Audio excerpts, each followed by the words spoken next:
All right, I think we're going to get started. Thank you, everyone, for joining us today. We are so pleased to have everyone here to join us for this fourth in our series, Engaging Youth in ICTs and Digital Solutions for Food Systems Productivity. We have a wonderful panel for you this morning. We're very excited to get started with our discussion. And I'd like to start by introducing our opening remarks speaker today, Maura Berry, who's Senior Deputy Assistant Administrator at USAID in the Bureau for Resilience and Food Security. And she also is the Interim Global Water Coordinator for USAID. We're extremely fortunate because Ms. Berry has extensive experience, both across regions and across sort of the project areas that Resilience and Food Security covers, which includes agricultural-led economic growth. It includes nutrition, resilience, water security, and sanitation and hygiene. And she's got extensive experience in all of those areas. And as I mentioned, extensive experience across the globe as well, and a great deal of experience working with youth in USAID programs and with a number of organizations prior to that as well. So Ms. Berry, welcome, and we'd like you to take it away. Thank you, Dr. Allison, and good morning, everyone. Good afternoon or good evening, depending on where you're calling in from.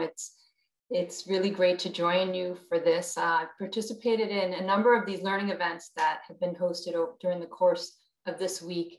And I'm excited to listen to today's discussion and hear from you all. I think everyone on the call is here. We know that is today's youth, of course, that are shaping our future. And we know that science and technology are really at the heart of that future. And here we are at a moment in time where hunger is on the rise and poverty for the first time in decades. And it's really heartbreaking, I think, for all of us, right, to know that over 800 million people are going to bed hungry every night.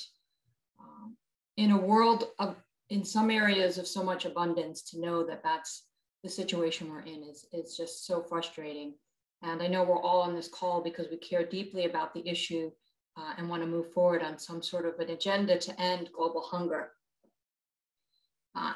I think during the week we saw the world really gearing up for the upcoming UN Food Systems Summit. We had the pre-ministerial meeting taking place in Rome, and a lot of that discussion focused on science and technology being really core to how we're going to address the challenges ahead of us in terms of ending global hunger. So again, the panel today, I look forward to hearing from everybody on your experiences and what you have to offer. I mean, certainly in my career in the Foreign Service, I started in this business when I was a youth, and I joined the Peace Corps right after college. And during the course of my career, I've had the opportunity to work on a number of different youth-focused programs in the Horn of Africa, in Southeast Asia.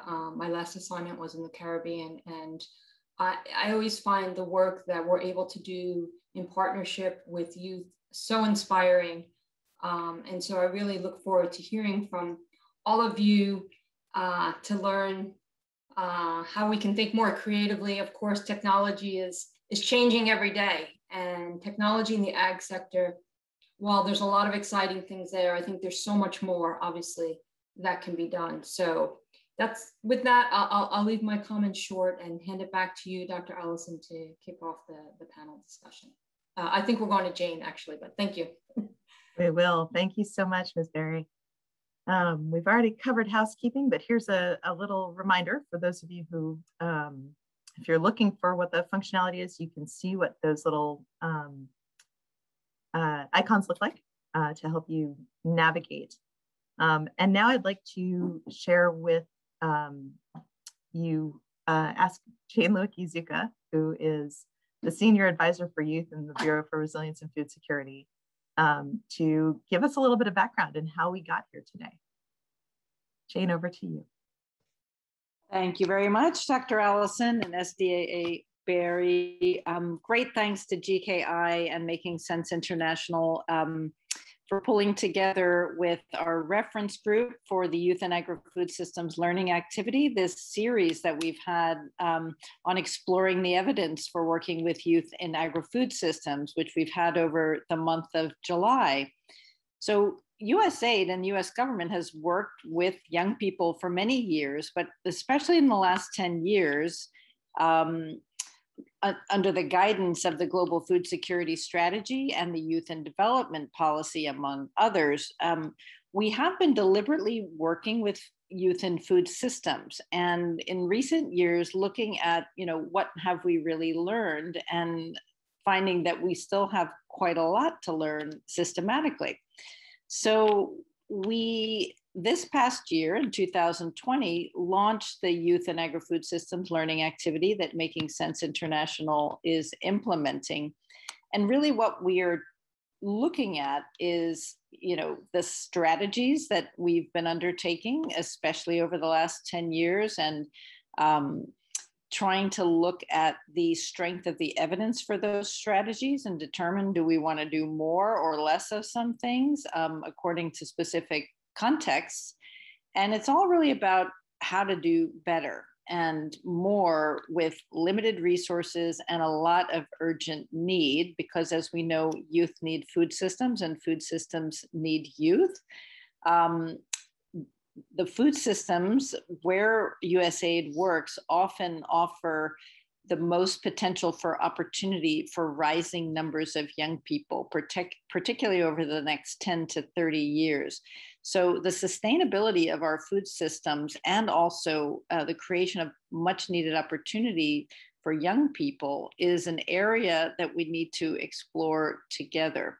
So this learning activity will help us sort of map what we've been doing and look at pathways forward. So it will point to areas of future research that need to be pursued, and also ways in which we can use existing knowledge in specific contexts. So one of the topics that came up, there are many, but has to do with the context of the digital revolution, what that means for food systems overall, but what it means also for young people's engagement in them. And so I'm very excited about this incredible panel and very grateful to Dr. Nguyen for bringing everyone together and guiding this activity. And I have an enormous amount to learn. I'm interested especially in how the digital world is shaping young people's aspirations, but also all kinds of things that they can be doing in food systems up and down value chains and related considerations. So with those thoughts and a little bit of background, I turn it back to you for next steps. Thanks, Christy. Great, thank you, Jane. And just to give you a little more on how we got to today's specific session, as Jane mentioned, we went through a process. We conducted an inventory of USAID's activities over the past 10 years and also looked at the metrics they were using. And what we found was that there were some gaps. And despite the extensive investments made, we didn't have as much information as we might have hoped about youth. And so what emerged from the inventory was really identifying some of those key programming areas and what the youth-specific approaches were, and where there were gaps in youth-specific approaches. One of the themes that we did see throughout is that ICT is an important tool and is commonly associated with youth.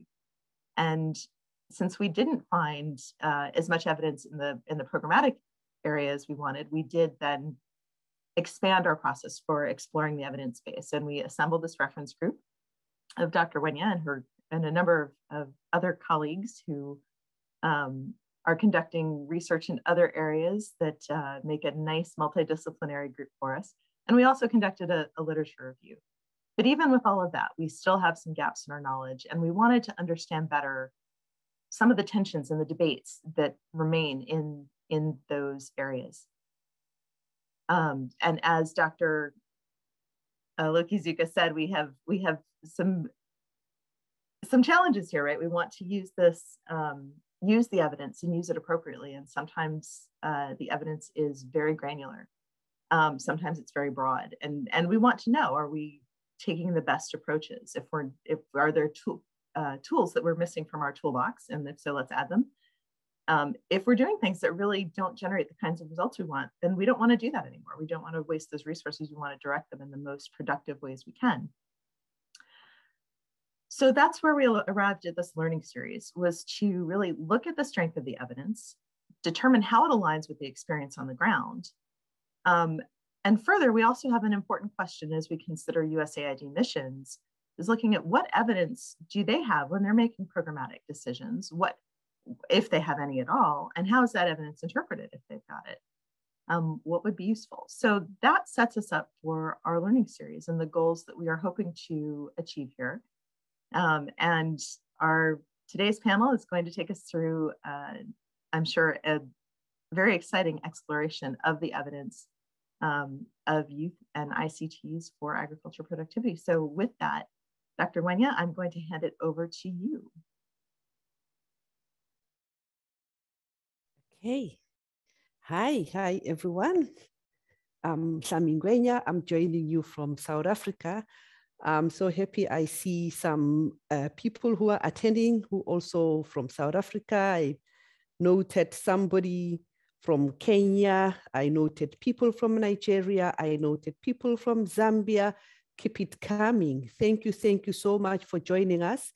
We are stuck together in the next, an hour and a half. And this is a very, very exciting, day. I just want to take you through quickly how we are progressing. This is our program overview. We have already started, the setting the scene. We're going to get the keynote address, but I will explain as we get there. But we are going to have a moderated panel discussion, and a dialogue will not be a dialogue without really engaging with you as participants. We're gonna spend all the 30 minutes taking questions and getting some insight from you. And we do the key takeaway messages and the next steps and closure. So fasten your safety belts and we are ready to fly together. Okay, so the setting the scene, we've already had that. We had a word of welcome. We had opening remarks from Mary, and we know a little bit about why we are here and the purpose, and we are really ready to go. Okay, so just to have this as interactive as possible, we are going to launch a very short poll. So we are asking you 3 questions. Okay, sorry, yeah. The first question that we want to know from you, agriculture is equal to farming. Is it a yes or no? My colleague, okay, there you go. You will have the poll in front of you. Just send, do you think agriculture is equal to farming? Yes or no? The poll is just in front of you. Okay, the second question. Youth do not have opportunities in agriculture. Is it true or is it false? We also want to see if you have used ICTs in agriculture before. Yes or no? Okay, I can see people are already, yes, keep it coming. Okay, I see true or false, they are neck and neck there. Okay, let's see. So I'm going to pause a little bit, give you an opportunity to do the poll. Okay, I see while you do the poll, I want to recognize the presence of, Somongwe. We can see you there. Isaac, we can see you there. Thank you for using the chat to tell us where you are joining us from. I see Kano from Nigeria. Thank you so much for joining. I see there is David somewhere. I've seen, yeah, David. Yes, we can actually see that. Okay, so let us see how we are doing. 75%, we are getting there. Yeah, get your answers coming and we'll share the results of the poll and we continue from here. Okay. So we want to know, do you think agriculture is equal to farming? Okay. Okay, let us see how far we are with the poll. I think, Kirsty, we can close it and get the results for now.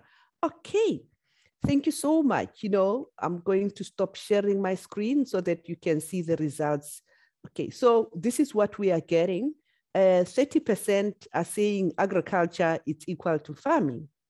70% they say false. Okay, youth do not have opportunities in agriculture.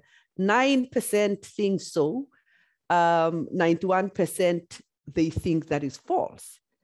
Okay, 57% of you have used ICTs in agriculture, but 43% of you have not done that. Thank you so much. Okay, so we are proceeding with our program.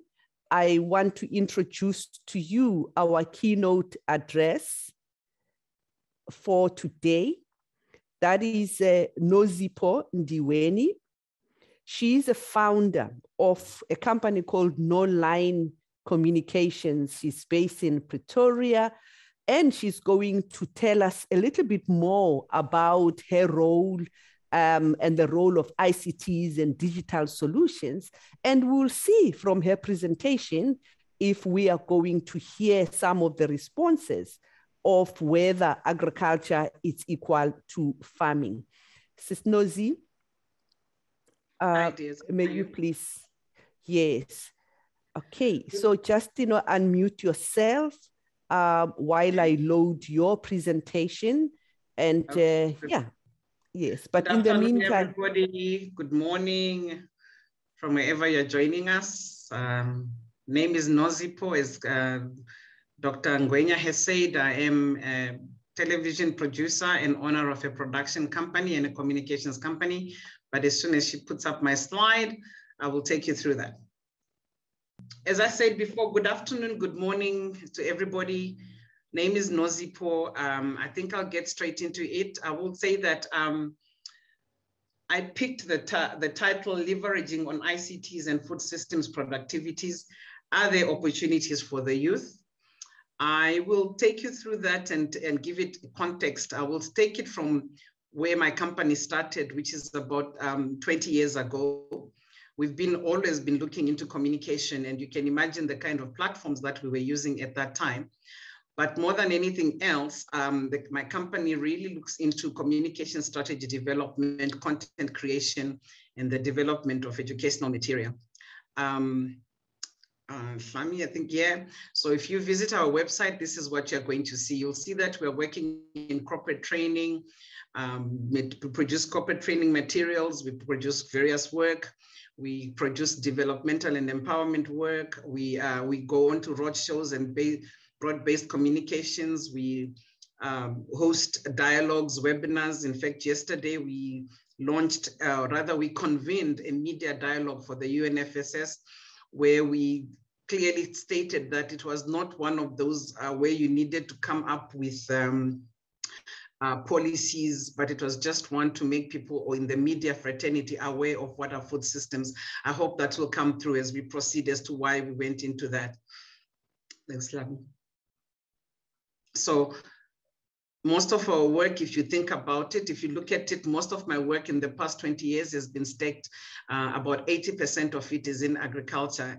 And this is important in my conversation with you today, in that I have seen over a period of 20 years, ways in which information on agriculture has been received. But backbone, or the flagship program that we do, I have been producer for a program on our national broadcaster, which is Living Land. It's broadcast every Saturday. And interestingly enough, something youthy, something that is quite interesting in that it is showing that the program that we are doing this weekend on cannabis is already on social media, showing that it will be interesting. That's also part of where my conversation will be going to with regards to the use of ICTs and looking at opportunities for youth. Okay, so what I'm saying is that over a period of the 20 years that the company has been running, we have been obviously developing communication strategies, creating all forms of contact, producing for television, documentaries. I've traveled through the continent with a number of organizations, and that's how I met Dr. Nguyen. We've profiled farmers, we've covered conferences and webinars. But in all this, we can stand witness to show how we have seen how the use of ICTs and digital technology has taken a journey to include youth in the agricultural sector. Right. When you talk agriculture, for most people, it is always the thought process is primary production. And when you think about primary production and think about today's youth, you realize that those two do not come together. They do not talk to each other because our youth today are not interested in actually thinking or going back or working in the field. And what we want to show, or what we have observed as we are working within the agricultural media sector over time, is that actually agriculture is actually much, much, much bigger than just the primary just the primary production. And it is important to understand that, because it is then puts into context how youth and the new technologies can come into agriculture. Okay, so if you think about agriculture, you have to think about it in terms of the value chain. We understand that between the field and fork, which is that's the language we used to talk about a few years ago, would say talk about field and fork. But I guess now we are needing to talk about the agricultural value chain. If we look at this agricultural value chain, what we can see clearly is that there are so many parts that form, that become part of an agricultural process between pre-production and the final product in retail. And when we talk about this, and when we look at this and say, okay, now where do ICTs come through? Where will we bring in these opportunities for the young in this new agriculture that we talk about? How does this value chain form part of a food system which can include the youth, because there is an introduction or use of ICTs or technologies? I think, like I did mention, we did have a food systems summit, a dialogue yesterday, just geared for media and communication specialists. It was completely targeted to them. It was very important for us, especially sitting here in South Africa, because I'm sure, I don't know if any of you have followed, that we had a very terrible time where there was so much unrest, which impacted greatly on our food system. Now, the reporting that was going on was isolated and did not look at the unrest as disruption, as having disrupted a food system. So we quickly turned around as the national broadcaster and said, we need to make people understand what is a food system, so that people then understand the role that they play. And when Dr. Nguyen said to me, there's a further conversation that can be said or given to talk about food systems and ICTs, it was so befitting that this could be a conversation one could have, because in South Africa, if you look at our news in the last 2-3 days, our port system was cyber hacked. And what did that do? That stopped all food from being offloaded at our ports.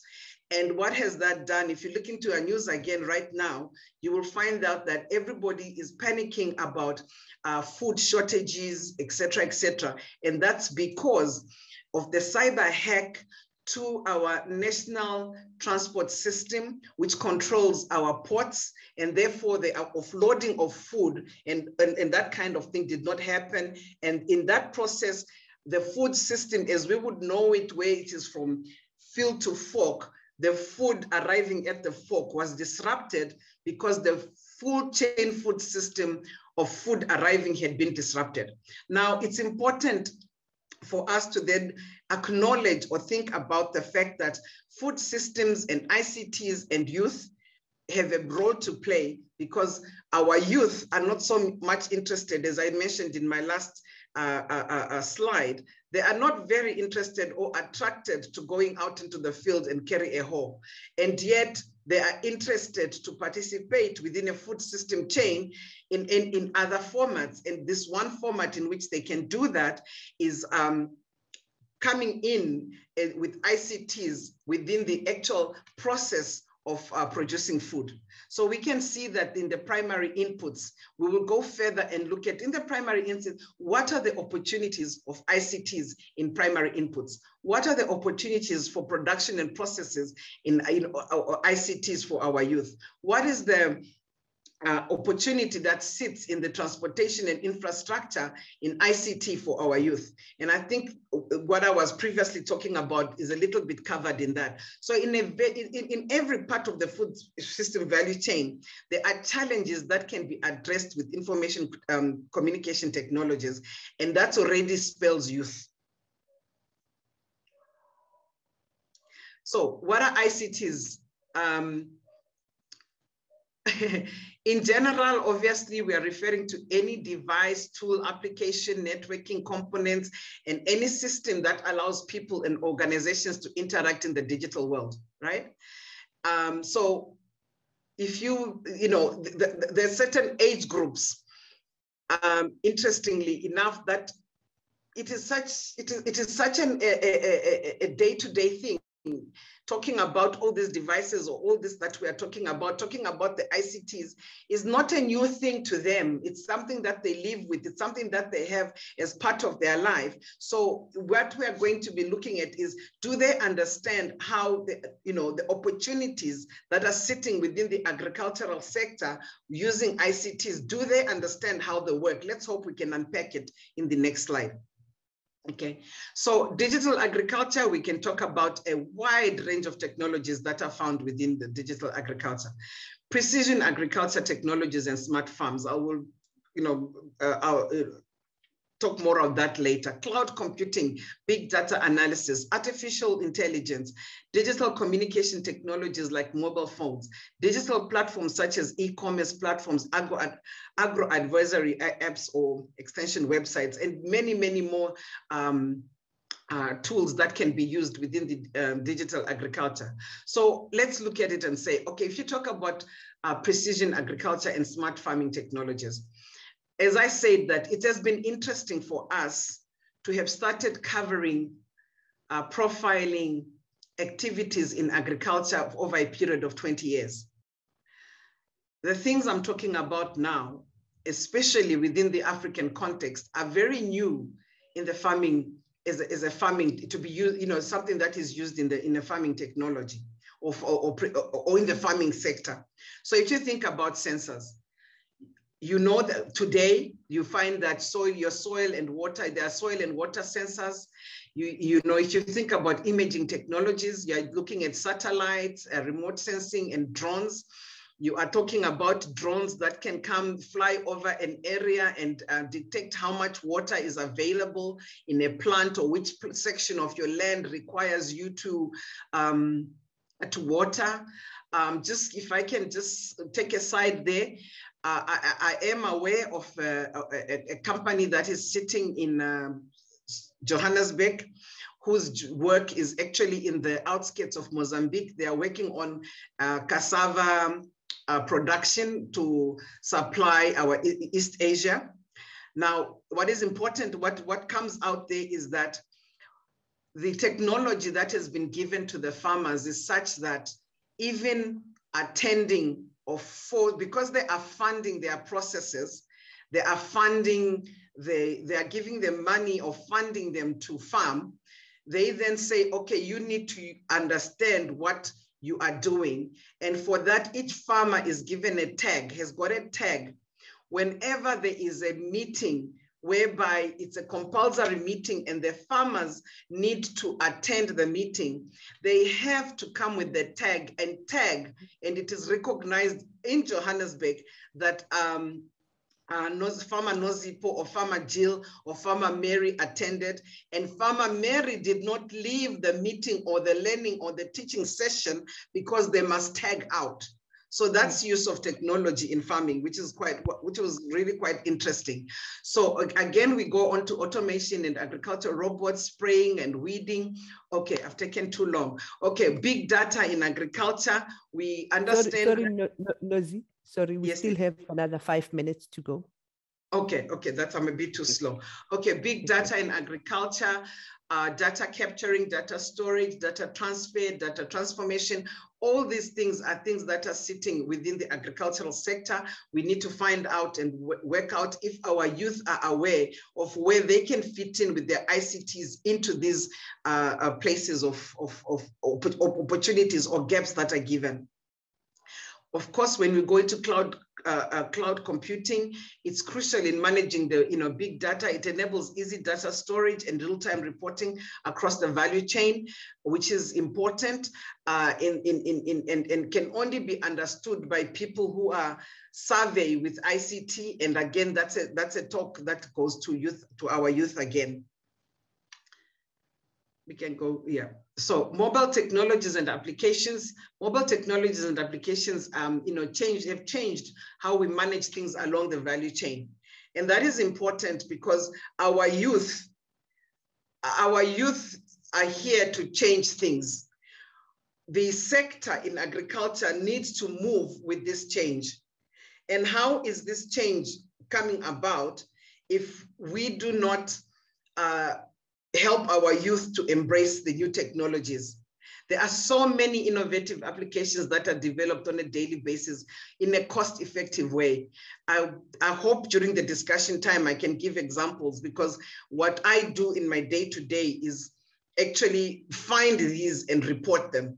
So we know that technology can be used in marketing and in e-commerce, agri-finance, all that, including crowdfunding. All these are technologies that were not there, or tools that were not there in my journey as I started working in the agricultural sector. So that is youth there.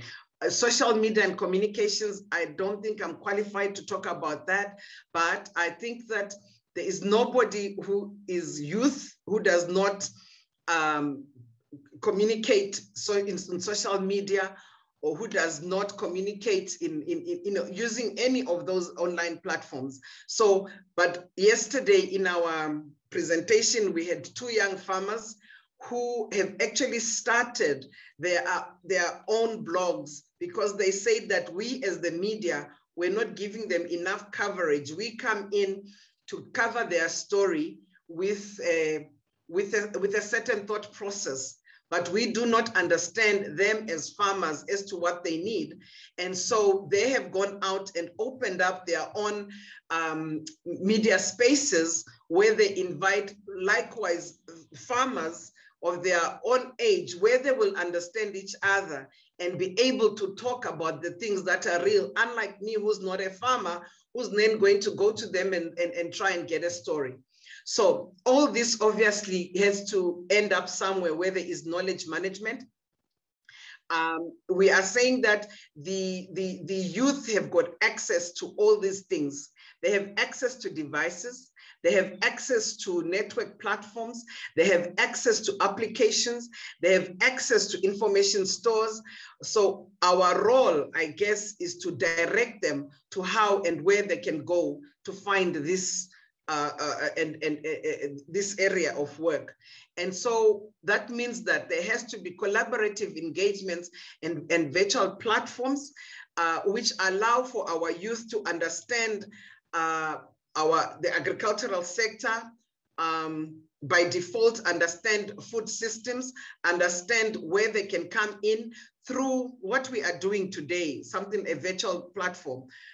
We don't know whether we should be saying thank you to COVID, because I'm sure and I'm certain this meeting would have happened 2 years ago and would all be sitting in a room together. But here we are. It is the time and we are embracing it.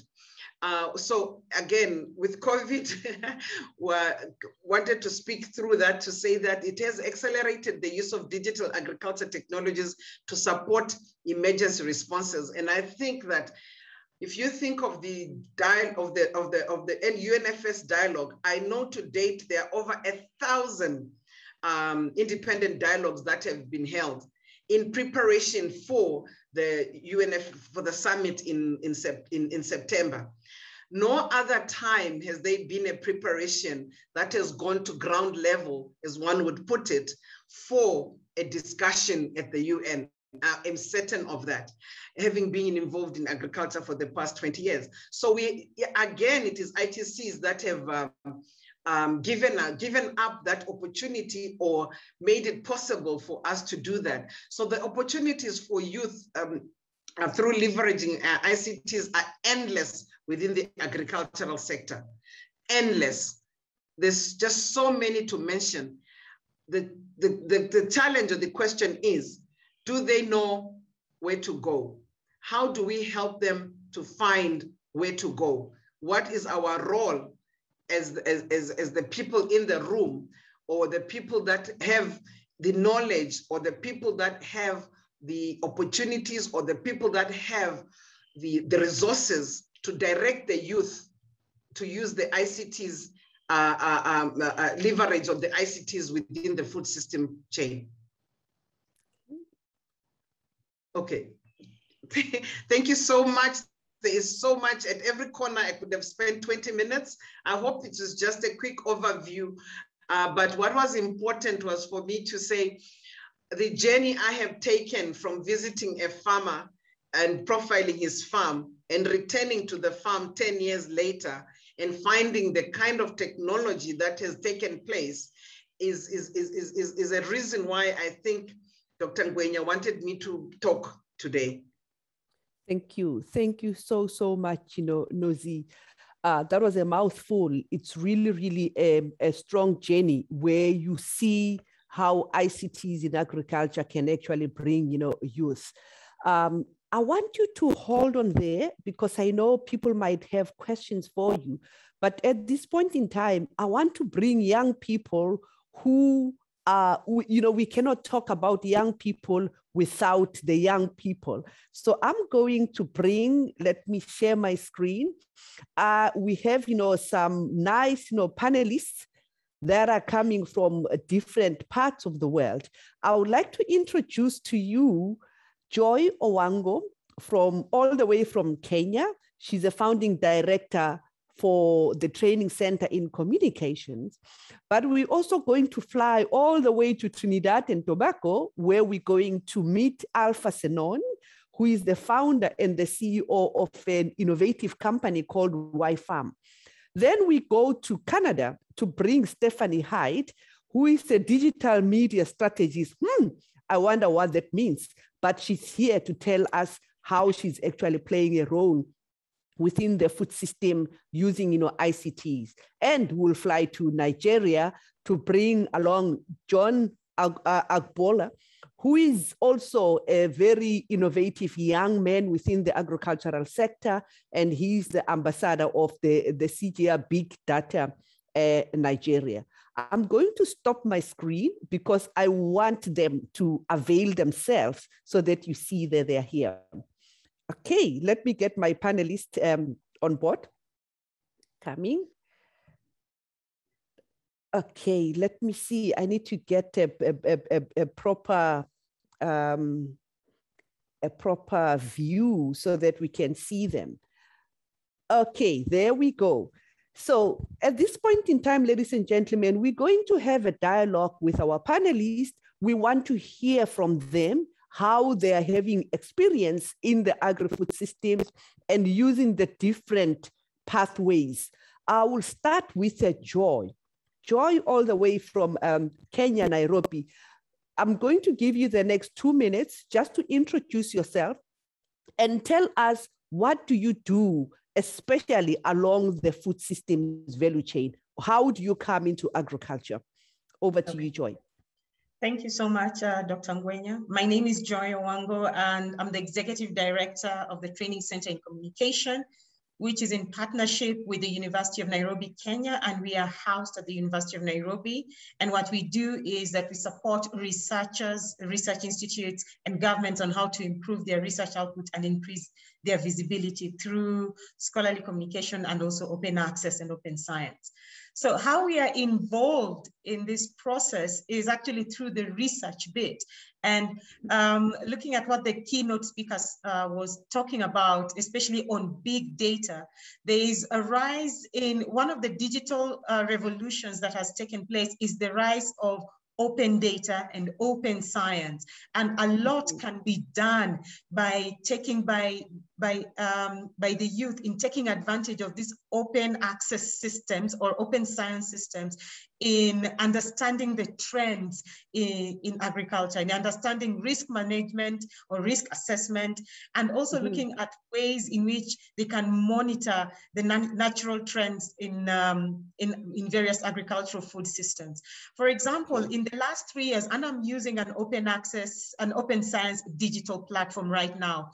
Between 2018 and 2021, African research on agriculture and veterinary sciences has produced over 15,250 research articles in the last 2.5 years. We have produced over 170 data sets, over 58 grants, and even over 86 patents. What does this mean for a career researcher? It means that access to open science digital platforms can give them a stepping stone in understanding the trends in agriculture, in looking at ways in which they can turn some of the innovations that they are coming up with within their food systems into commercialization, and also seeing what research is being done in their particular research areas. So when you look at just hold it there. Okay. I'll come back to you because you have found your niche in the agricultural sector through the research. I will tease a little bit more to hear how did you actually find yourself and how are you making a living through the work that you do. So let me go to Trinidad. Alpha Senon, I've met him many years ago. He's one of the most disruptors that I've ever met in the agri space. Unfortunately, I don't have my t-shirt. I have the t-shirt that he designed for AgriMen, which is a superhero, something. But Alpha, tell us a little bit more about what you do in the agricultural sector. All right, thank you very much, my dear friend Halami. So, I have to start by saying, boys and girls, I'm the agri-man. To feed the world is my master plan. If you plant 1 tree, you will eat for free. That will guarantee food security, right? So a lot of what I do is that what I just did there. So I call myself an agri-edutainer. And at Y-Farm, I'm the founder of Y-Farm. We pioneer agricultural educational entertainment. And as Halami said, we created the world's first and only superhero characters, Agri-Man, but not only Agri-Man, of course, we had to create a female as well, photosynthesis sister, and some 9-year-old children came up with that name. So a lot of what we do is via storytelling, storybooks, well, more so comic books, sorry.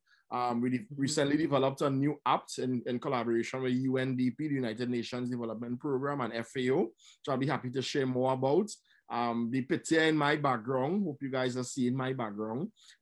It's 2 superheroes, it's Agri-Man and Agri-Bots. One of our most recent issues is about digital agriculture and of course the COVID-19 pandemic sort of got us into that direction of how do we get young children to understand the whole aspect of digital agriculture. And I think what I would want to share as we move further into the panel discussion is I'm not sole of the opinion that youths are not interested in traditional agriculture and going into the field. I think it's about a balance, using ICTs, merging legacy with modernity, information technology meeting indigenous practices, indigenous techniques, and how do we merge that together to create a balance between the both worlds, So I would love to share more about that coming up. Thank you. Okay. And one thing, okay, I'll come back to you because I know that you don't only do the edutainment, but you are a farmer as well. So I will pick a little bit and see how do you take advantage of the ICTs to actually market, your produce. But ladies and gentlemen, let's fly all the way to Canada. I want to bring, Stephanie Hyde. Steffi, tell us a little bit more about yourself. You say you are a digital strategist. What does that mean in practical terms? I guess you could call me a bit of a jack of all trades when it comes to digital media for Emerging. But Emerging Ag, we are a company that works with a number of clients within the agriculture and food security industries. We help them by creating various digital campaigns. So we've worked on a number of global campaigns, including the International Year of Pulses back in 2016. We helped manage that entire campaign. And we also do other campaigns that are more short-term, such as World Milk Day, which takes place on June 1. So we work with a number of clients to help them create very engaging campaigns that are visual. We build resources for them, and then we actually help manage those campaigns online and then analyze the results. And the biggest thing that we've seen in the past 2 years with the pandemic is just that the interest in social media and the engagement of social media has increased so much. Our campaigns, our numbers and reach have increased by nearly 60% in the past year. So it's definitely something that is more accessible to people and a very easy way for youth and others to find their voice. So we just work with them to ensure that they're finding those key messages, have the necessary tools to be able to amplify their messages online. Okay. This is very interesting. With ICTs, there is always something new for us to learn. Joy, you mentioned a little bit about big data, but I know one of our panelists is actually in the heart of that. John, I know you are the ambassador for the big data. You call Youth in Data. What does that mean? There's the Youth in Data initiative. What does that mean? John, over. Yes, thank you, Lami, and welcome to Nigeria, I think, because you just traveled from Canada to Nigeria. So the exciting part is the CGAP platform for big data in agriculture established the Youth in Data initiative in 2019. And what that means is, how do we get young people at the table to learn about these complexities of big data, ICT innovations? And also, how can we then provide resources and training for them to scale up in terms of implementation in their own countries? So the big data was established, and since then I've been leading this initiative since 2018, supporting the team. Every year we bring on board the Youth in Data initiative from each different region. Like last year, we had over 160 applicants, and we selected just 150 to join the cohorts that we train, and we use them. We work together to promote the big data event as well. But on the other hand, one exciting thing to just establish a clear path for us is that when you looked at the current statistics, right, we have over 6 billion people have access to mobile phone. That is more than, that number is more than people that have access to toilets in the research. And when you come back to the number of people that will have access to internet by 2022, you are talking about over 4.6 billion people. That's a huge number to show us that there's a space to be where we want to feed the world, and that is leveraging data to transform the food system. But I hope to combine all of these complexities together, because when we start talking, we always talk about from farm to table, but now we are talking from farm to cloud. That's where we store everything. We store our data from farm to cloud, and then from cloud, it comes back from cloud to farm. It comes back again as an advisory services. So all of these are interconnected that we need to bring on board today, and I hope to share more light on this. Yeah. Okay, I love that. You know, when I work with young people, I just love the innovation that you bring from farm to cloud. Okay, and from cloud, you know, coming back. Okay, so let's have a little bit of practical examples. Joy, let me start with you. If you can give us maybe some tangible examples of what exactly do you do in your day-to-day job, which, you know, brings, you know, this added value within the food systems through your research element that you spoke about. Joy?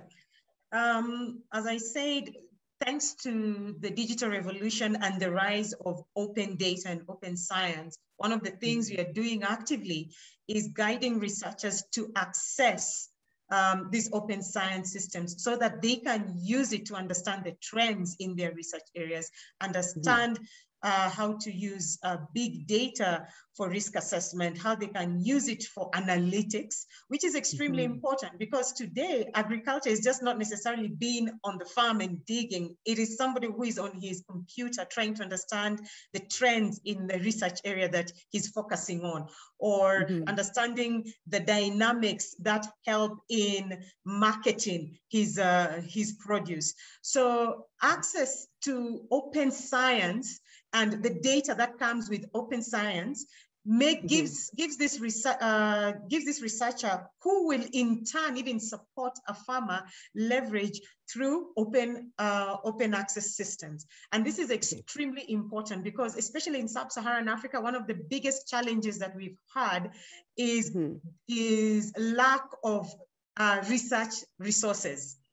Okay. Yes. So food security is one of the biggest issues in the continent, and the challenges that come with doing research in food security is limited access to resources. So open science is actually leveraging that bit, and it is becoming a game changer in the whole process, from researcher to agriculture to farmer. Yes. Okay, I just want to pick on something that you said. You said, there's lack of maybe access to research. And we know researchers have been generating research for over the years. And I know some of the work that you do is also in the communicating science, because researchers are very good in communicating to themselves, but the research outputs are needed by people who are not researchers. How do you do that? Okay. So we do this through training, and it still goes back to the digital revolution. The fact that we have digital platforms today, it means that researchers have to find themselves communicating to non-scientists and taking advantage of some of the digital platforms, including social media, like what Stephanie is doing. So they actively have to translate their work from technical information to a layman's, in a manner in which a layman can understand. And that is what we actively do. So we guide researchers in doing that so that they are able to communicate with the farmers. And not only necessarily the farmers, but those who would be interested in the farm, in the food systems and the agricultural systems that are being proposed. Okay, thank you. Alpha, I know you come up with very innovative words like Alfama and agriman and all that. Tell us a little bit more about what you do on day-to-day basis, and bring that superhero idea that that you spoke about earlier on. Yeah, sure. For us, we, I would say the backstory philosophy is, being able to engage children at an early age. The formative years of conditioning one's mind is between birth and 12. So we had to come up with these ways and means of entertaining as well as educating these younger children about agriculture. And I always say, you can't wait until university to teach children about food security. You can't wait till they get a PhD to learn about climate change adaptability. So we had to bring that conversation right down to the ground. And what is better with transforming these or translating these messages using superhero characters, a character that people could look up to as the most powerful farmer, the most powerful food provider in the entire world. So using these storybooks, so we have a superhero character who would be in costume, going to schools, doing camps, traveling, going to different workshops, doing birthday parties, and teaching about food and nutrition security, about health. Plant one tree, you will eat for free, that will guarantee food security. And just using these puns and these rhymes to be able, it's all about emotional intelligence. It's about marketing, subliminal marketing as well too. So that when they grow up, whether it is they become a farmer or not, they have respect for farmers and they know why farm. And as I said, we keep it very grounded. So of course we have a whole heap of programs that we do besides the comic books. We do school tours. We have our Agripreneur Mastermind program. And as you mentioned before, we actually have a lot of, we have a farm and a farmers network as well too, where we create opportunities for youths using these digital platforms, using our website to sell our produce and, sell it to different supermarkets. So we get young farmers interested so that people don't only, we're not just saying that agriculture is big business and it's profitable, but we can also show that as well, where there are young people who are succeeding in the field. Yeah. Okay, just one thing, because I have seen you spoke about the agreement, and I've seen somebody in Zambia, for example, and Nigeria, and myself in South Africa talking about agreement. How do you take advantage of, the use of social media to promote the work that you do? Yeah, well, it all happens on social media. When we first launched in 2015, like in less than 3 months, because of our very rigorous social media tactics and posting up a lot of videos on our YouTube channel, and we make it very entertaining and very educational as well. People all over the world started asking, like, how could they become an ambassador? How can they get agreement to come to their country? So we started, inviting ambassadors to come on board. This is even how John and I met as well. Well, we haven't met in person, but online, very interested in being part and marketing our work. And, we started collaborating and stuff, so it's really about collaboration, not competition, making use of these digital technologies. We have a Y-Farm ambassador in Zambia. We have one in Kenya. And I haven't even met these people as yet, but because of the digital world that we live in, we're able to connect and collaborate via online. Okay, thank you so much. And I'm also one of the agreement ambassadors, my children as well, because we just love the concept. We plant one tree, we eat for free. Okay, so Steffi, let me come back to you. You shared a little bit about, this digital campaign and all that. Just tell us a little bit more, on the day-to-day basis, if there are some young people that are listening today and they want to take, that route, what can you say? Yep. Yeah, so we try really hard to engage youth online. That's one of the biggest pieces of all of the digital campaigns that we launch. Most recently with World Milk Day, which took place in June, we have a number of what we call mobilizers that we try to engage in the campaign. So we often do outreach to those that are about relevant issues to the campaigns, and we will reach out to them to get them further engaged and actually customize some material that we would provide them, and then also ask for material in return. So for World Milk Day, we had a number of farmer videos where we actually asked youth that are working on farms to provide us with short videos that talked about the various technology that they have in place on their farms and how that is improving their returns. So we use those videos throughout the campaign over the 3 days. So if I were to, oh, yes, go ahead. Sorry. Okay. So yeah, what I wanted to say as well is that, if there's a young person who, knows how to use social media and stuff, and they're thinking, how can I make, this a career in agriculture? What would you say? What kind of skills? I mean, look at yourself. What kind of skills actually makes you, this digital, what did you say again? This digital, whatever. Yes, exactly. Yes, what kind of skills makes you who you are and makes you good in what you do?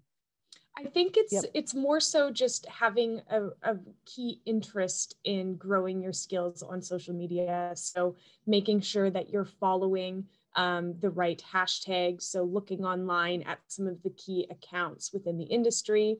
For food security, for instance, one of the most followed accounts would be the FAO. And so taking a look at their campaigns, seeing what hashtags they're using, and then actually engaging with that content online. Right now, the most popular material that's being produced is all visual work. So if you can increase your skills in being able to create very short form videos, that will really get you a step ahead in sharing your content online. because that's the material that people are going to want to be resharing and actually engaging with.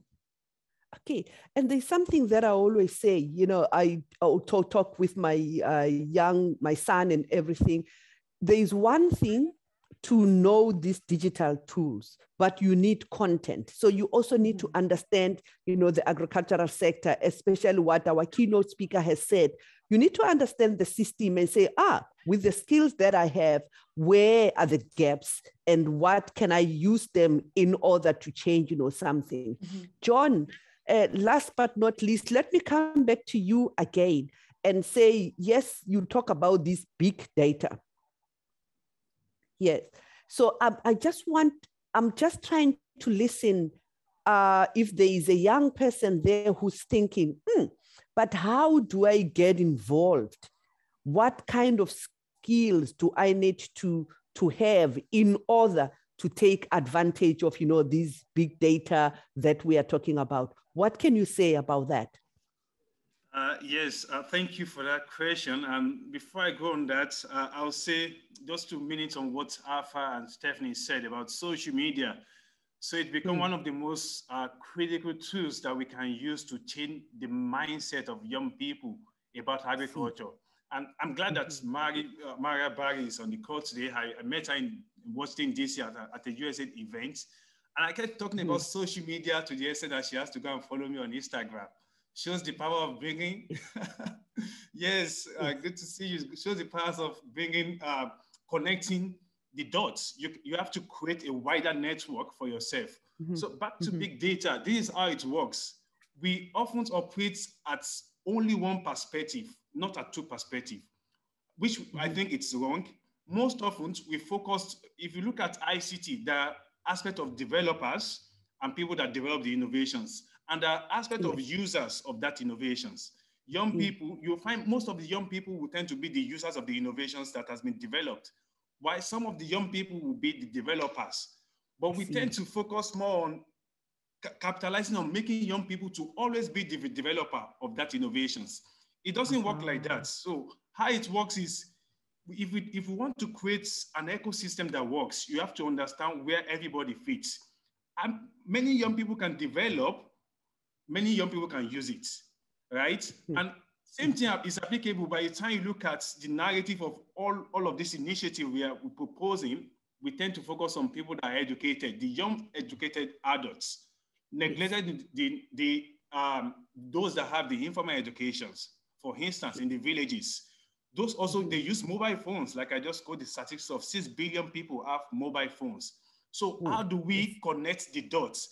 That's where we establish this concept of the whole thing called Big Data, Youth in Data Initiative. We bring young people who are eager to learn about the concept of agriculture, irrespective of your background. Bring them to meet an expert on the table that have the knowledge of these things, that talks about it. First, we teach them on the concept of social media, how to use it. Let them know about what big data entails. How do you put all of your data into cloud and bring it back to the heart to inform your decision. And that also has informed many young people to then see their potential to either be an adopter of a technology or a user of a technology or an implementer. And on the other hand, for instance, Elami, if you look at agriculture, we have so many problems. Problem right, problem left, problem center, everywhere problem.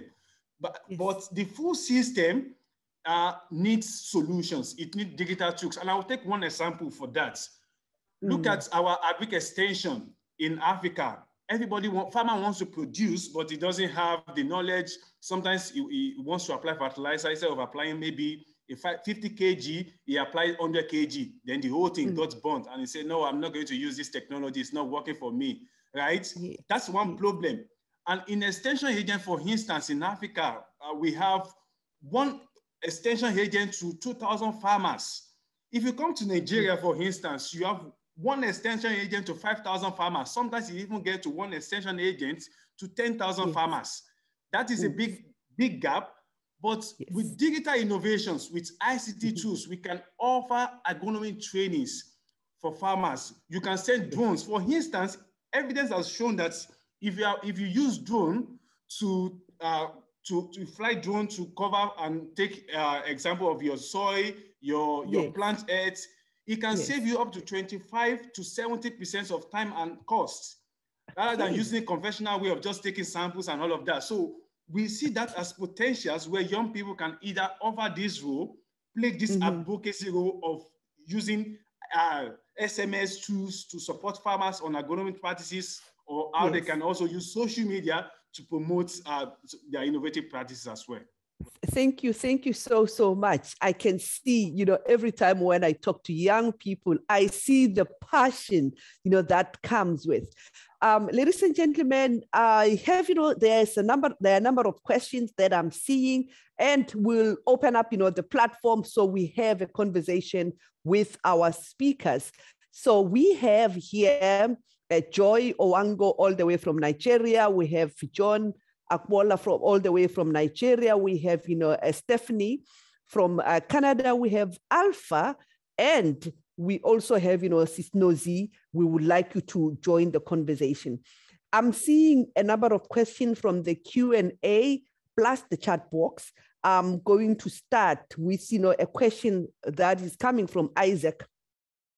Isaac is saying, some youth may get into agriculture, but the market for their products becomes a challenge. What can we do about the market?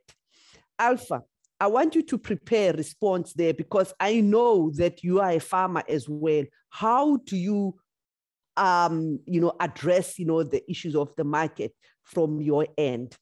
Okay, so I'm going to take another question. I think this one is a little bit long, from David Amowako.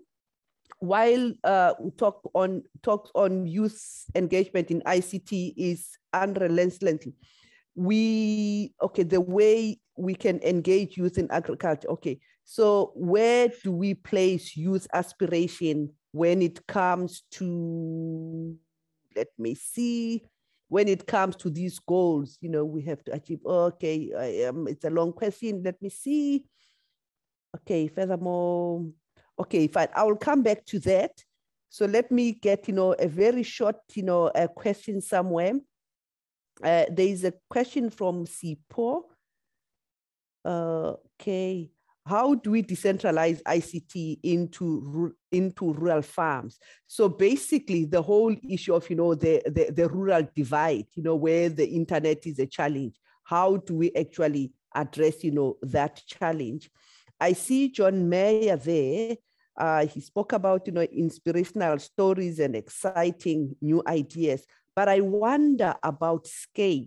How can these ideas be rolled out, to millions of, young people, so that, they can participate and earn, some sustainable income?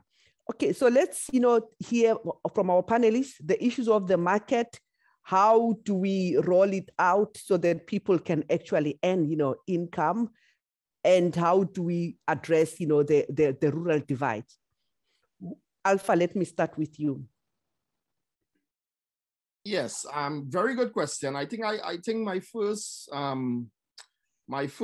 tackle to that question would be, don't just sell a product, but sell a purpose. I think, we mustn't be able to only sell this item, but we must be able to tell people why it's important to purchase this item. Now, using ICTs to leverage these sales, of course, in the market, we have let's just say you have a community of people out there that is online, supporting you, following you. How do you get them to buy, and then getting them to buy this product? Sometimes I would like to say, we have to create our own markets as well too, and there's a group of people out there who is specifically looking for that, but sometimes you tend to want to sell to everyone, and everyone doesn't want that. So find that group of people who specifically wants to buy this particular product or produce from you.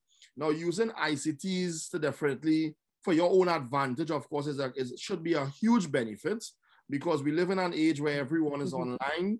Everyone is there wanting something to buy online and use, whether it may be your Instagram, your Facebook, your WhatsApp, whatever platform that is most popular in your community, you can definitely use that and leverage these sales as well.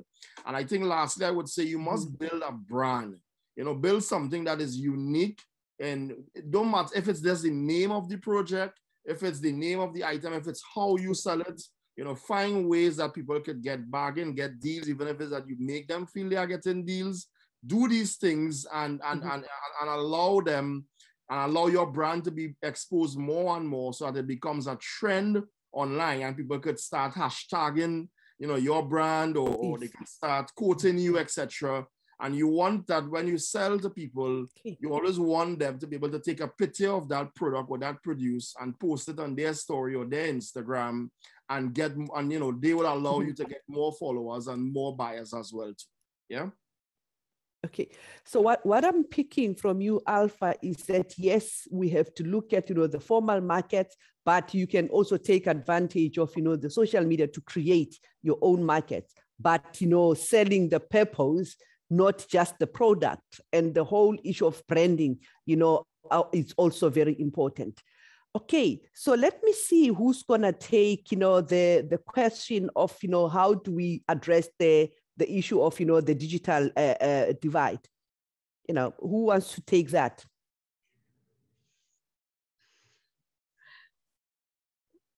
I'll go. So okay, yes, that's yes. a very good question, and the reason why it's a very good question is if you look at so the pyramid is like this. At the bottom of the pyramid, there are people that place purely primary productions, right? And there are people that operate at the top of the pyramid. So most of our initiatives tend to focus at the top of the pyramid, leaving those at the bottom of the pyramid out of the equation. Yes. Right? But how do we do it? When we design initiative, we should ensure that our target audience also include the marginalized young people who don't have access to this technology, but they have access to mobile tools, to mobile phones and all of that for them to use. But then we need to facilitate an inclusive and interactive training and knowledge transfer to them on how to use these things. So in my home capacity, what I've done over the past year is when I have the opportunity, I facilitate training for people for free to teach them on how ICTs and social media operates, for instance. And on the other hand, a colleague of mine from the Youth in Data program, one of our delegates for 2020, launched a program called the drone, agricultural drone technology. And what it does is most often it trains the rural youth on how to fly drone. Imagine seeing a drone for the first time flying over your plants, and then you wonder, what's this? What does this mean? So invariably they are seeing it, and when they see it, they tend to interact with it. So, but if we talk it in abstract, it might be quite difficult for them to understand. So I think one of the ways we can do it is to ensure that nobody is left out of the equation where we decide the projects. And then when we introduce the technology, it must be as simple as ABC for them to use it. It must be simple, it must be accessible, affordable, and easy to use as well. Okay, so let us hear, Yes, can I come in there? Yes, Nozi. I think what we need to recognize that people look into something because it is interesting. I think in every country, whenever an incident has happened, it gets reposted so many times that you wonder, in various groups and all that, which means that the use of social media, it's not so much that there's a problem with data. The issue is how interesting is the topic. So, because if a cow jumps over a house, the whole world will know. They will, if that could happen. So it is how interesting is the information such that the people want to reuse it again. The onus is on us trying to give that interesting information to bring the people direct them into where we want to go. It's not so much that the information cannot get there. It is what is that information. Nobody talks about, I did not have data to share a video on a cow jumping over a house. But people will not have data to share a video of how you milk a cow. So that's the thought process, and that's the challenge we have. How do we get this sector of ours to attract the youth? Because a lot of the times it's not about the cost of data, it's not about that, it is how attractive is it? We produce, the program we produce is weekly. The programs that have been viewed so much are interesting ones. If we just go and do a profile, it doesn't work. A few weeks ago, we profiled a young guy in our township. He's making jam out of watermelons, out of melons from his mother's backyard. But what was the attraction? He's a known Pantsula dancer. Pantsula is a style of dance that you find in the township that has a lot of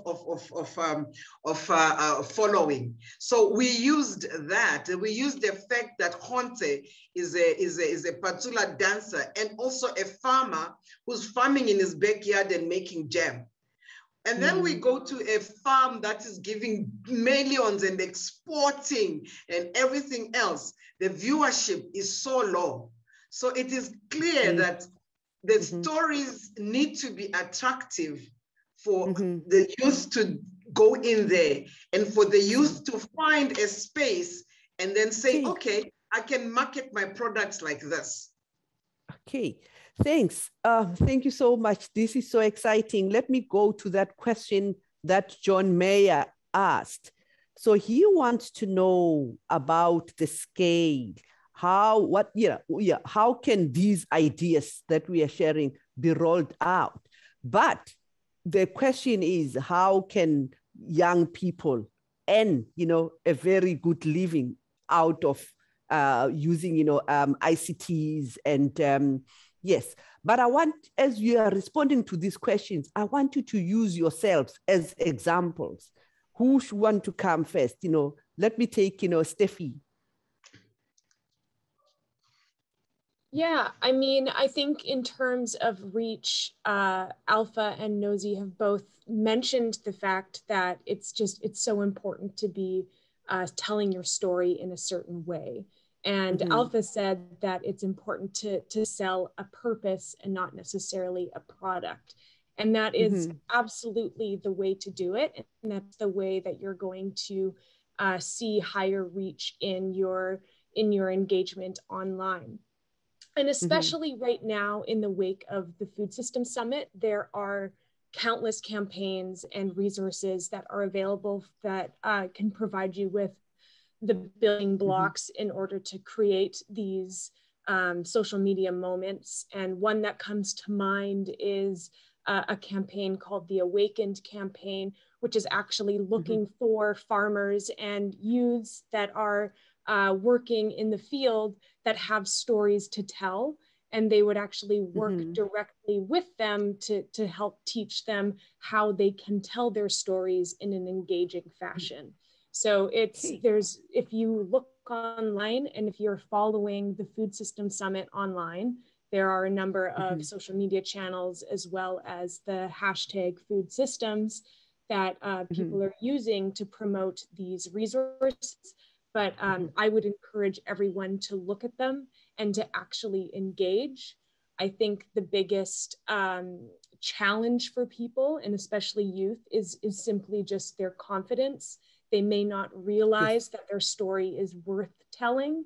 And so it's a matter of jumping into it and actually learning how to tell your story in a dynamic way. Okay, Joy, still on that question, how do we make, sustainable income from leveraging on these things? How do you do it, Joy? So how do you make? I mean, you have been doing this kind of work for over 15 years, and this is what pays your bill. Yes. How did you find that niche to make, this a sustainable income for yourself? Okay. Number one, through collaboration. You cannot possibly do these activities on your own. Also, making the targeted partners understand that there is a problem, especially when you're looking at it from a visibility perspective. The reality is that the expense involved in investing in research, especially in agriculture, is so high.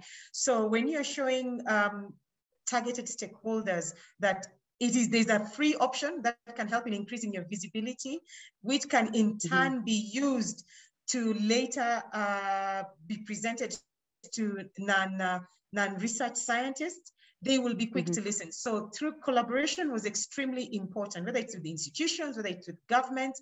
And this is the reason why we've been able to offer these trainings throughout. And also for funders to have a look, to have a different perspective when it comes to supporting research in the region. You need to look at, I would rather they support the system than just give the funding. So they'd rather support the system itself and improve the higher education system that would be supporting agricultural research than just giving out funding itself.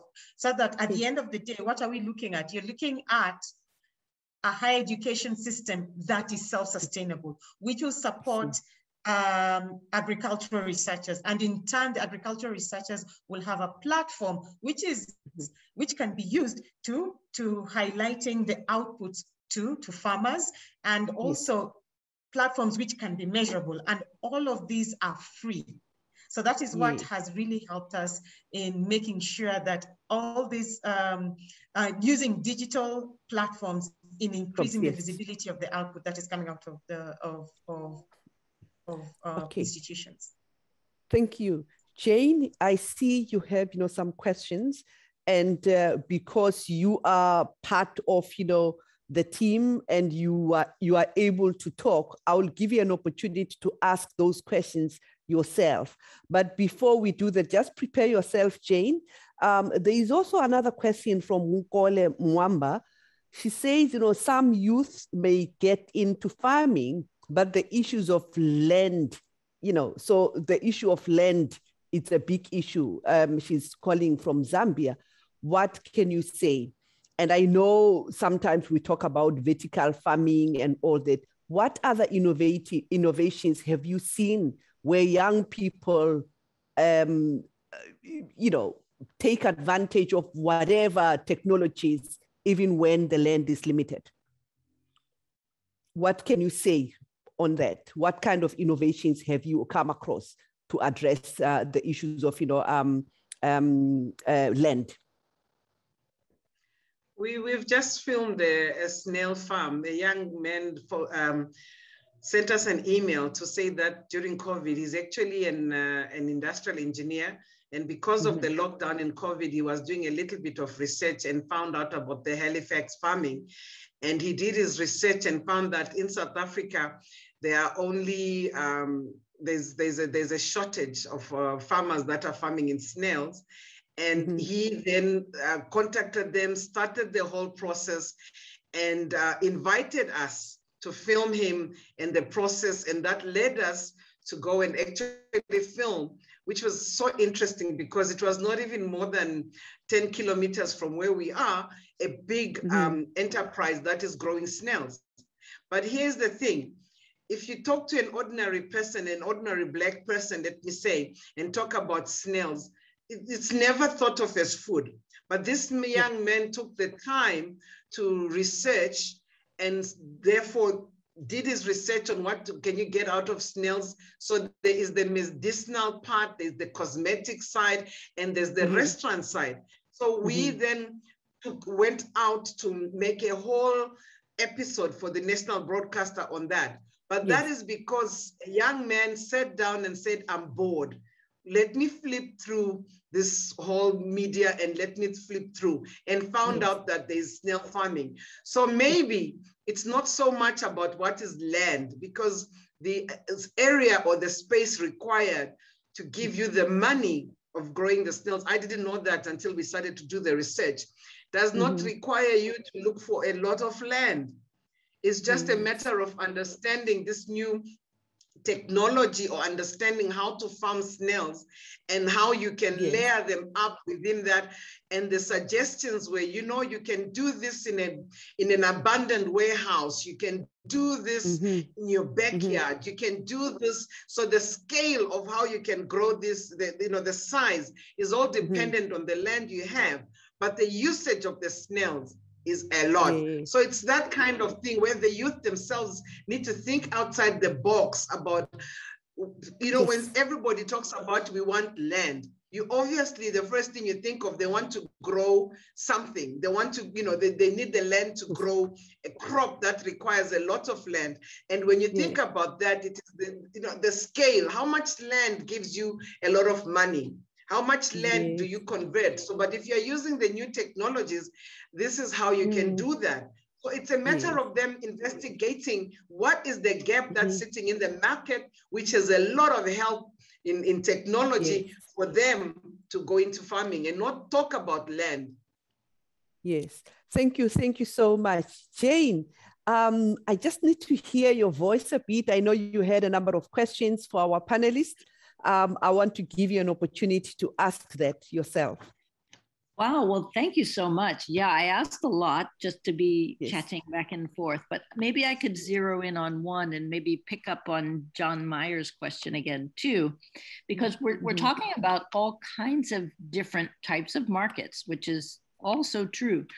And if we think about where we learned in our first session of the series of this earlier in the month, that for many young people who are in rural areas that are experiencing a combination of poverty and yet most opportunity in the near future still being often from production, certainly beyond production as well, but still in production and interested in making that easier and more lucrative, et cetera. You know, where do you think some of the key opportunities are? And it sounds sometimes like digital technologies might need less labor than more labor. You know, where do you feel some of the technologies are especially supportive of young people who are still in rural areas, who are looking at mixed livelihoods, who especially will continue to be in production for at least some of their work, and that also then means that some would like to be in production, not just that they have to be convinced, right? They might just want to get more out of it. So do you feel that there's some risk? Do you think there's particular opportunity for those in on-farm? Certainly the connections to markets and maybe financial aspects, but I wondered if there was something you might want to emphasize, also taking into account one of the other questions about just the fact that we still do see often double-digit divides between young women's ability to access simple technologies compared to young men's. Thank you. Okay, so who wants to take that? I'll go. So thank you, Jane, for your question. And those are really thought-provoking questions. And I've provided comment for some of the questions in the chat as well. But just to answer one or two that you've raised, particularly from the divide or core and all of that. So one thing that I believe is if we look at risk from onset of our initiative of saying by the time you introduce a technology that can make farmers more efficient and less cost. If you look at it from a perspective of whether this technology will affect people in terms of labor and all of that, I think that might actually be an hindrance at the first instance. But one thing for sure is that even at that, the villages are very different from the city. In villages, for a technology to take roots, it takes years for people to adopt. Even when people adopt it, it's only a few of them that will adopt it. And then how this thing operates is, in production aspects, it's not all of them that will attend the big tech that have the money to do that. But the little one they can adopt are the one that can enhance their productivities. For instance, a farmer needs information and agronomic information on how to, on the amount of fertilizer it should apply, on how to maintain proper soil heads and proper plant heads. Those informations are what we call technology in this sense, and it's not taking away job from anybody. Whereas it enhancing farmers to boost their productivity. And on the other hand, by the time it has more increase in yield, it can employ more household, it can employ more people to work on his farm and all of that. So where the actual fear comes in place is when you talk the likes of the big technologies like tractors, the drones that can apply that pesticide and all of that. People fear in the sense that they say this can take away our job, but technology is not designed to take away people's job. At one point or the other, we have to interdependent on another. Technology have to depend on people, people have to depend on technology to be able to function. And in terms of digital divide, what I've learned in the course of some of my work. So last year, during COVID-19 up to this year, we together with some young people, we published over 160 articles on COVID-19 food system and food security in Africa. And we did that in Francophone and Anglophone fashion, both French and English version. And some of the things that we've realized is that many women tend to adopt innovations higher than men. In fact, it's pretty much straightforward. By the time you even go to most of the open market that we have in most of the African markets here, women tend to adopt innovations compared to men. And the same thing is applicable to digital technologies. By the time it's simple, they tend to adopt it. But one thing for sure that I think it's very critical is when companies develop these innovations, develop the digital tools, they tend left out women or men who are, or youths who are the critical aspects or stakeholder in using that. So I think we need to build together with the users and not for the users, right? If that makes sense, we need to build together with them, make sure they understand this whole thing. We put into consideration their concerns and their challenges, and then together we provide solutions that then become a digital tool. Thank you so much. So we shouldn't be leaving women behind. I just want to take one more question. I'm going to allow someone from the attendees. I think Bill Rafti, you also had a question. Whitney, may you please allow him to speak? I want him to ask the question by himself. Bill? Hello, good afternoon, you all. Or morning, I guess everybody's from all over the place. I had the pleasure of meeting John in Lagos last month when I was over there. So we've been talking about a number of things. Now you're talking about the youth and agriculture and trying to figure out a way for it to be lucrative enough to attract these people. To the youth, the next generation. We just completed, we drafted up more or less a checklist or an auditor guideline to monitor and review a pretty substantial youth service group in a neighboring country to Nigeria.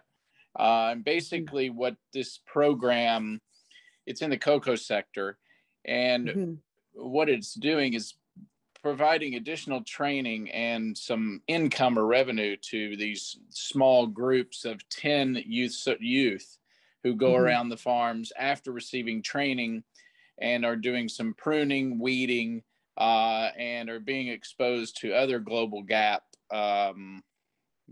points, shade tree management, proper application of fertilizer, herbicide, proper PP&E, SOPs, equipment maintenance and upkeep, this sort of thing. So it's interesting to have gotten on this call just after we finished this program. And what we are finding there is for these new young growers, farmers, planters, diversification is important. But you don't want to lose sight of sort of the main crop. Now in Nigeria, maybe I missed part of the conversation where you were talking about what crops you're currently growing there and what you could potentially add to that list. But we can potentially help you all in monitoring this program, considering we do have a bit of experience in it. And I can send over my credentials and details, and we can discuss and see if there are ways that I can help you all with this program that you're working on. I'm more than happy to contribute in any way I can. Thank you. Thank you so much. Yes, and then there was also a question about, these innovations in rural areas. And I think there had been a lot of, studies where there is evidence of, very innovative ICTs based, innovations in rural areas. And some of the information can be shared at a later stage. Ladies and gentlemen, I know this was a very, very heated, discussion. We already lending together. And thank you so much to my panelists. So at this point in time, I would like, and I see my panelists are also responding, to some of the questions on the chat, and thank you so much. At this point in time, I want to go back to our participants. Okay, I'm going to share my screen. We want to say what are some of the lessons that we have learned together here. Okay, so what I would like you to do, you remember this is a digital workshop, so I want you to go take your mobile phone and go to and click menti.com. Yes, take your mobile phone, or you can do it here, menti.com, and it will ask you to use a code. And the code that I want you to use is 18921030. You go to www.menti.com. For you to join in, it will ask you to enter a code. And the code is 18921030. You can see that on the screen there on top. And you will see a question. Once you get into Menti, you'll see a question. The question is, how would you describe this webinar in one word? If you had one word, oh, positive, I see somebody got it there. If you had one word to describe, this webinar, what would it be? Let's go to Menti. I see there's only one person. Okay, two people have found the Menti positive, helpful. Okay, amazing or amazing. That must be alpha there. Amazing. Yes, vicious. Okay, positive. Let's see, we only have 6 people, 8 people, 9 people. Thank you so much. Keep it coming. Informative. You can see informative is big. It might mean maybe more than one person might have said that. Educational, helpful, educative, exciting, innovative. Yes. Let me see. Innovative, insightful, keep it coming. I only have 12 people, so keep it coming. Let's see. How would you describe this webinar in one word? Oh, okay, yes. So just go to menti.com, then you use that code 18921030. Okay, I see 14 people. So it allows you to actually say maybe 2 words, It can give you an opportunity to say, informative is still big here. Dynamic, okay. Smarter, okay. It's clever here. Keep it coming, keep it coming. How would you describe, this webinar in one word? Educational. Yes. Let us see. Keep it coming. Keep it coming. There we go. Informative is still big. I think a lot of people think informative. It's informative, it's educative, it's powerful, it's insightful, it's helpful, it's perfect. Yes, I love the word perfect. Yes. It's dynamic. It is educational. Thank you, thank you. Thank you so, so much. Ladies and gentlemen, we are almost landing, so just keep your ideas coming, but we are really, really almost landing. Okay, yes, invaluable brainstorming. Thank you so, so much. Yes, and we'll be sharing, this at a later stage. Okay. Yes, I see that it's dynamic. It's very interesting to talk to, young people. Okay, so in this point in time, I just want my panelists in less than 30 seconds. I'll stop sharing my screen. In less than 30 seconds, my panelists, I'll start with you, John. In really in less than 30 seconds, what are some of, the key takeaway message that you picked, from talking to other colleagues, but also engaging during this dialogue in less than 30 seconds? Yes, so for me, I think we can sustainably feed, produce food to feed the population of today and tomorrow, to create employment, create economic prosperity, and address food insecurity through the use of big data, ICT tools, and digital innovations by young people. Thank you. Thank you so much. So let me go to Joy. In less than 30 seconds, what is your closing remarks? The key takeaway message, yes. The key takeaway that I've got from the other panelists is the importance of leveraging social media in communicating about agriculture. And ICT does not work in isolation, especially when you're looking at conventional farming and modern farming. They need to go hand in hand as well.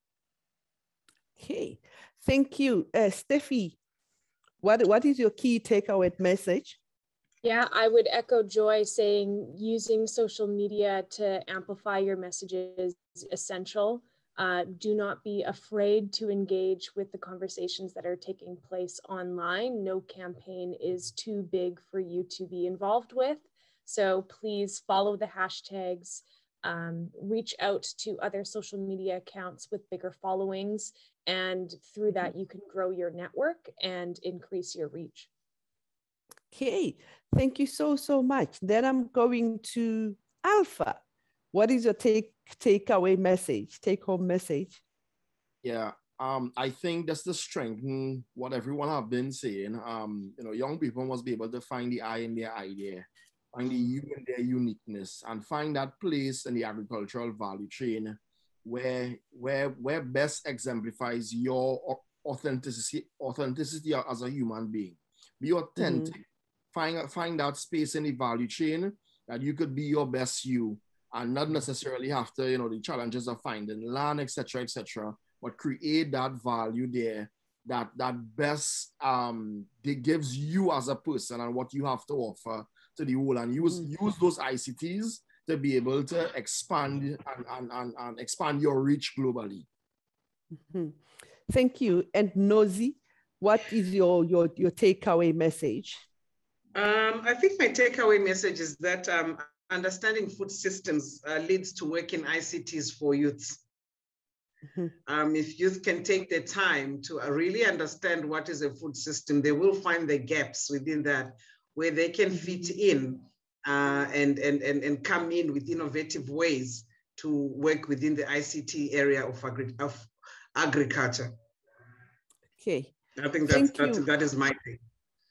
Thank you. And thank you so much for coming on board and really engage and share your knowledge, your expertise, and to make, this dialogue a success.